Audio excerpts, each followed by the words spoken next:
So here we have the BMW 320i M Sport Touring Automatic on a 68 plate.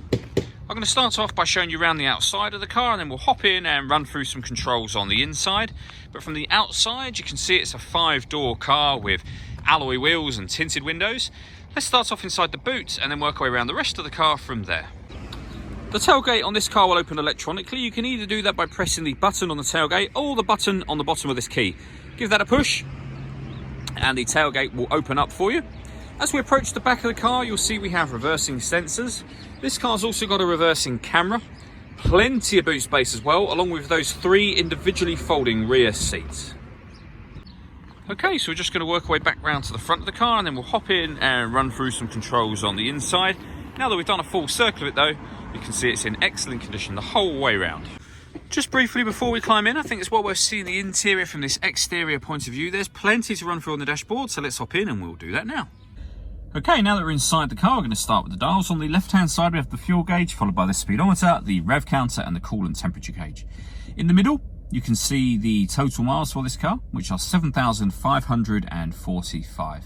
The information that's displayed above that can be changed using controls on the steering wheel for various different bits of trip computer information, date, time, etc. as well.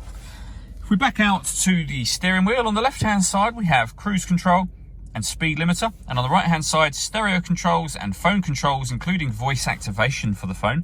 So you can hit that button, ask it to dial anyone in your contacts list, and it will do that for you without you having to take your phone from your bag or pocket. That is, of course, once you've paired it up, and that's done using the central screen and stereo area, which I'll show you in just a moment.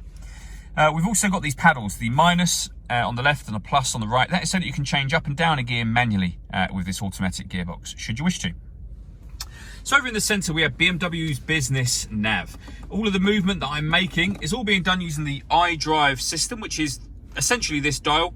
There's some buttons here as well. You can go directly to things like satellite navigation, for example, but otherwise everything can be worked off of here. So you rotate the dial, you can push that dial down, you can rotate it again, push it down again, and we've got our satellite navigation where you can use the dial to zoom in and out. There's a full video showing how this works on our website. There's also that same video on our YouTube channel. It's well worth checking either or both of those out if you have the time. If I go back to the menu, when it comes to music in this car, we have DAB, FM and AM radio. We've got a CD player. You can stream your music wirelessly via Bluetooth audio, and we have USB input as well. So plenty of ways to listen to your music in this car, and you pair your phone under the communication heading just there. Working our way down, we have the CD player, followed by the dual zone climate control. So you can adjust the passenger temperature and the driver temperature, the fan speed up or down from here. You can determine where within the car you'd like the air to be distributed for both driver and passenger individually.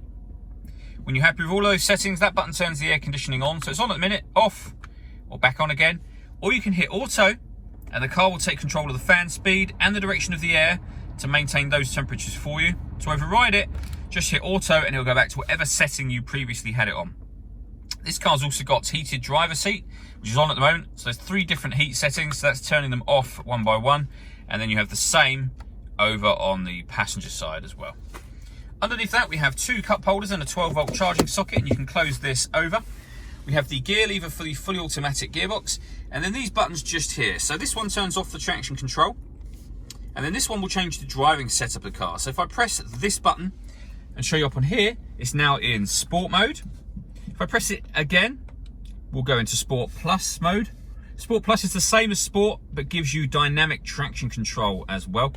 If we go back down, we have Sport mode, Comfort mode, which is your everyday driving, and Eco Pro. Also down here, we have this button. This will turn off the traction control in the car. All that leaves me to say is thank you for taking the time to watch this video. If you'd like to come and see the car in person and have a test drive, please feel free to call any of our MJA sites. We'd love to hear from you soon.